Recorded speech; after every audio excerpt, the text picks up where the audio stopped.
Welcome to the Wally Show Aftercast. All the things we did not get to during the course of the show today, including something that happened right at the end of the show. If you have already listened to the podcast, you will know this from the last segment, which was photo op. Very rarely am I surprised at reactions, but this one I was. The judgment that came when I said that because I got a communion cup that was barely filled with any grape juice, I didn't take the sacraments because I didn't want to start coughing because the bread is so dry. It's this gluten-free little wafer thing. And so I faked it. And then both Gavin and Betty were like, oh, I'm like, I thought you guys would, like, one of you at least would be like, that's a good idea. No, it just goes to show how you're sensitive. Yes, that's the word I'm looking for. Sensitive. And just to other people because I didn't want to call. No, you're right. Thank you for that, both of you.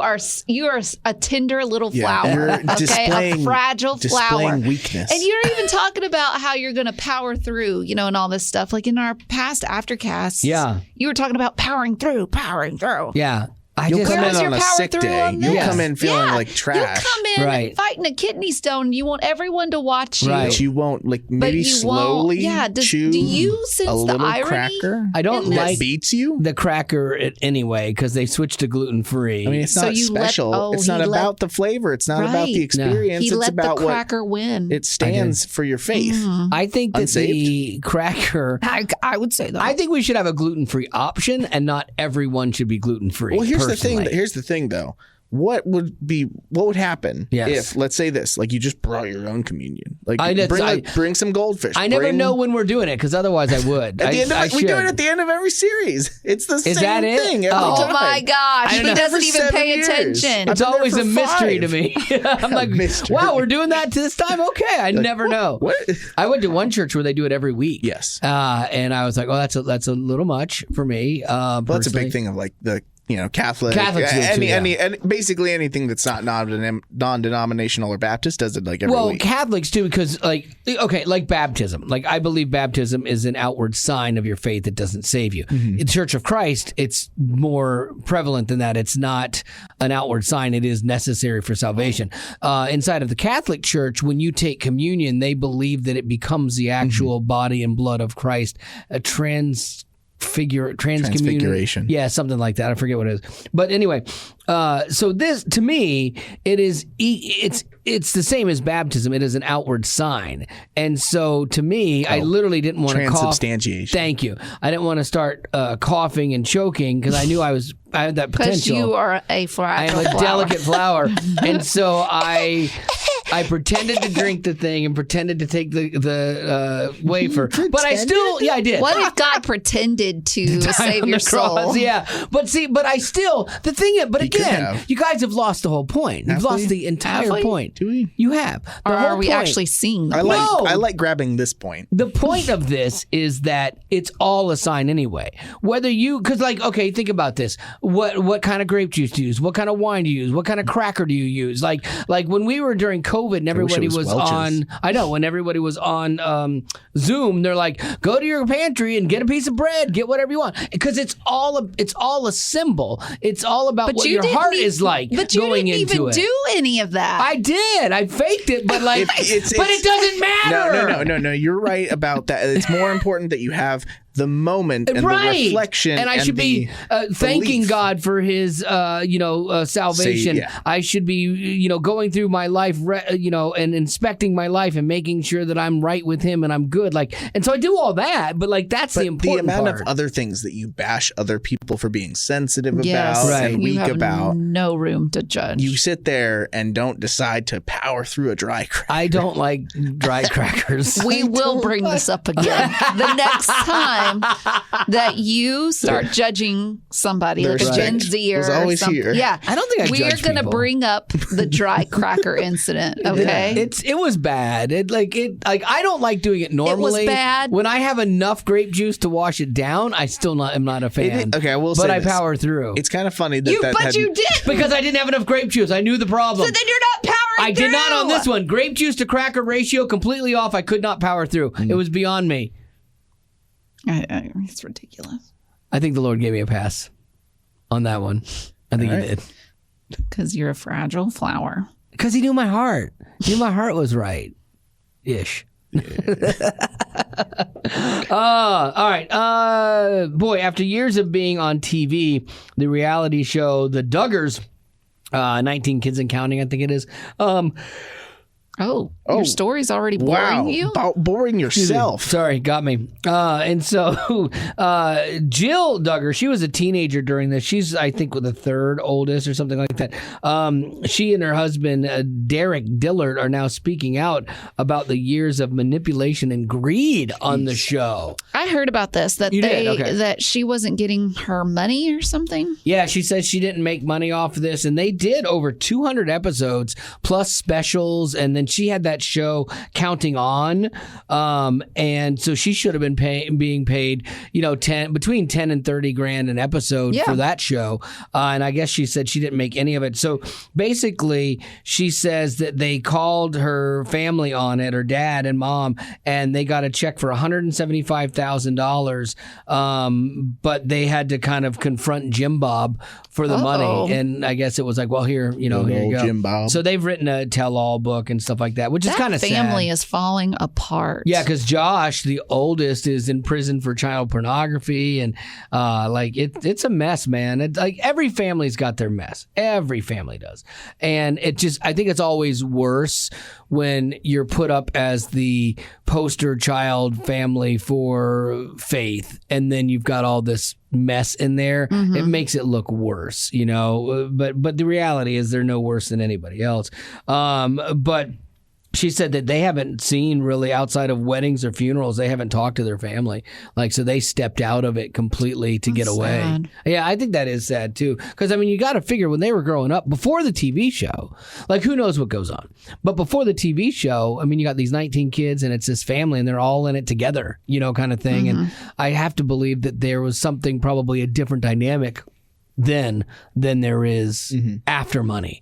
Money messes things up. Fame messes things up, man. You can be a good family, and then all of a sudden it just comes falling down. Absolutely. I got one more story here. The CIA confirms to ABC News that it's looking into accusations that several members of the agency team tasked with finding the origins of COVID-19 were paid hush money or in order to change their position. So there was a task force, and there's a whistleblower that's saying that the multiple people had said this came from a clinic in China, the Wuhan clinic, function of gain research lab. They were saying that that's where this most likely came from. They felt pretty convinced about it, but then they were paid off to change their position, being that it was the narrative that came out of China, the whole guy ate a bat soup in a market thing. Good old bat And you're soup. like, why did we do that? I don't understand.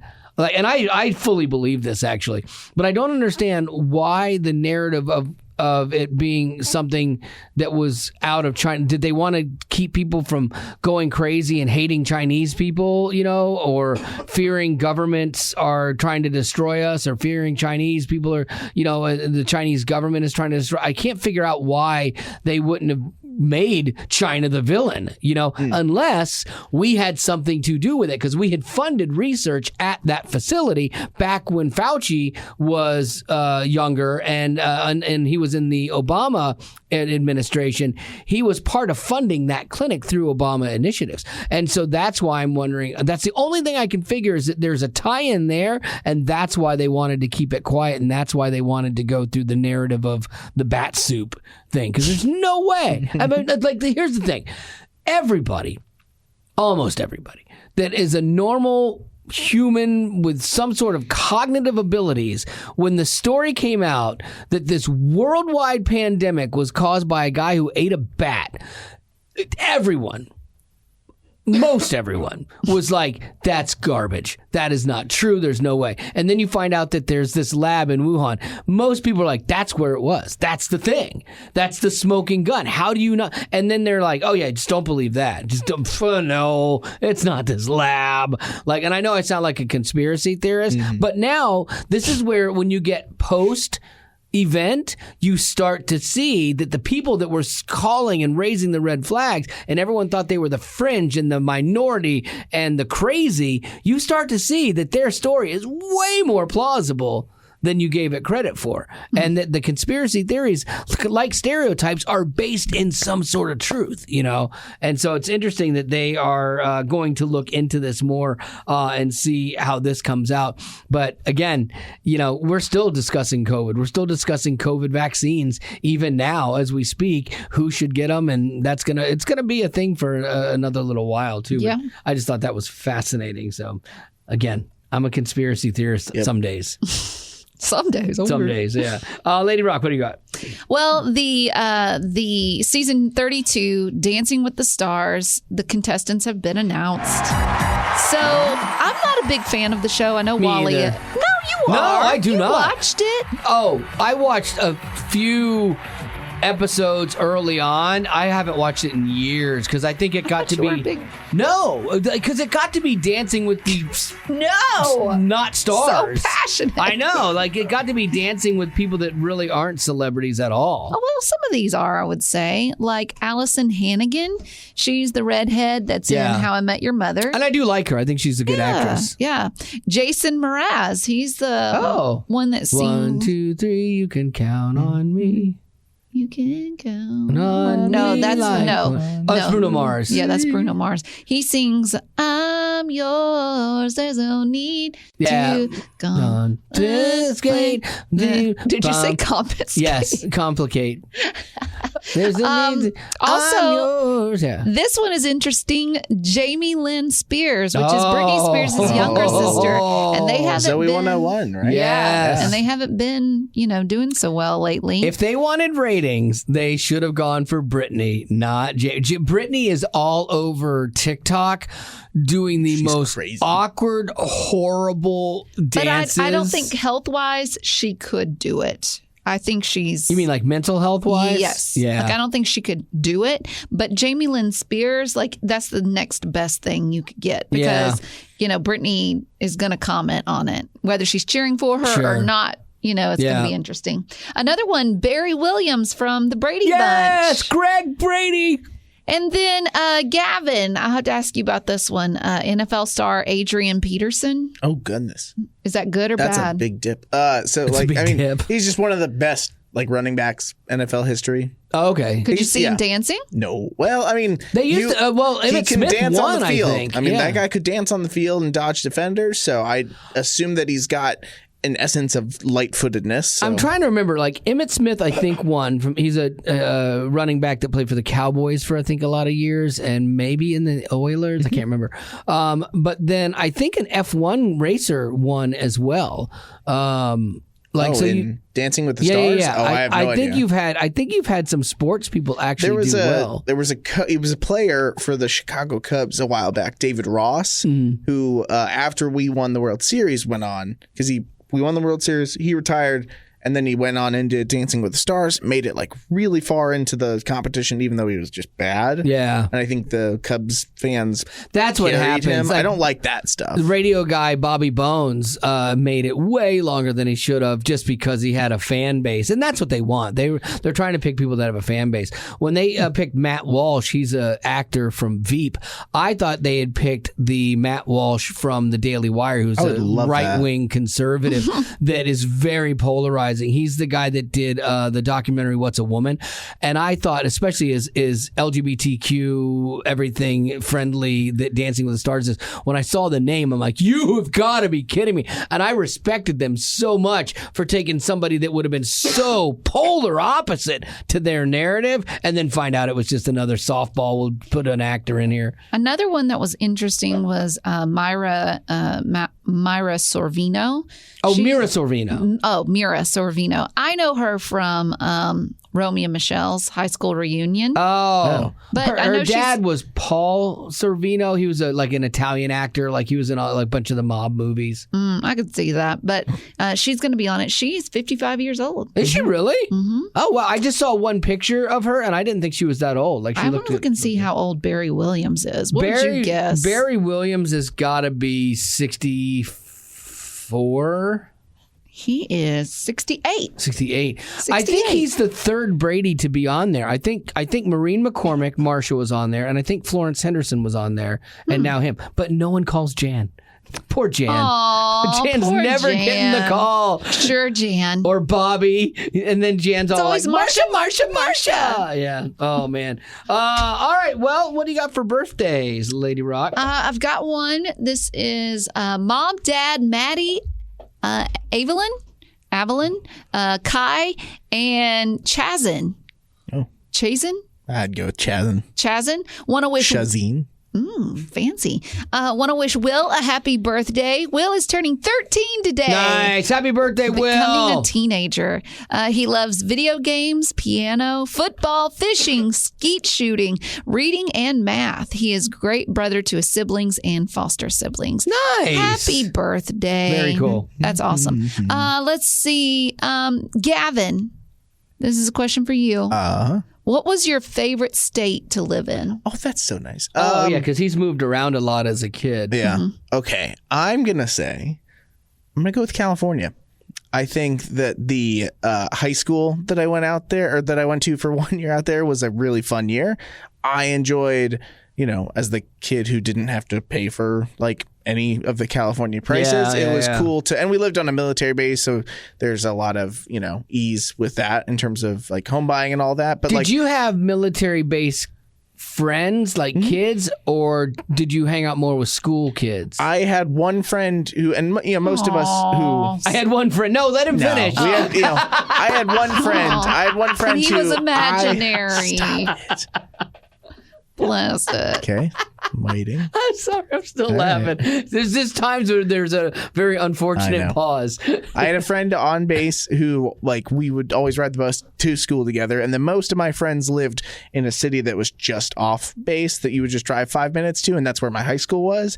But I liked that on a weekend you could go to a beach, and I can't stand West Coast ocean. It's so cold, it's not really fun to hang out at. Yeah, but it was freezing. It was fun to do, and there's a lot of cool towns out in California. And again, as a kid who doesn't have to pay attention to the world of politics and all that, going to LA and going to San Francisco, San Diego, there's so many cool things to do out there, and the temperature's beautiful when you're in the right place where you're not too hot, not too cold. It's just a cool state. Yeah, it was great years ago. Now it's gotten godless. They do the craziest things. What's his face? The governor who wants to be the next Democratic president is a lunatic. I have friends that still live out there, and they live in the Republican section of town, and they are outnumbered, and they are leaving. They're like, this is not worth happening. staying. I have a realtor friend that she's from California, and her and her other realtor friend, they both are helping people find homes here that are moving from California. Oh, yeah. Because they're like, we can't take it anymore. Oh, it's gotten so liberal and so out of pocket and so backwards. I mean, all the stories you hear, in the news of people being, so open-minded that their brains fall out and all the stupid stuff they're forcing on kids and stuff like that. It's like California not only accepts all that, but they thrive in it and they push it. And I loved living out there when I did at the time, but there's no way I would live out there now. Absolutely not. It's a place that we'll probably end up sending missions to, missionaries to California. We kind of need it. It's bad. All right. Well, that's going to do it for our Aftercast today. And thank you for being a potty. Growing up in poverty has never been easy for children, but with the added challenges of the pandemic, conflict, and natural disasters, families around the world are facing an unprecedented food crisis. Unfortunately, those who are already hungry are now even more desperate. But by sponsoring a child through compassion, you can help provide life-sustaining essentials such as food and clean water. And with your compassionate support, that child can not only survive, but also flourish. You can find out how and choose a child to sponsor when you click on the compassion banner at wayfm.com.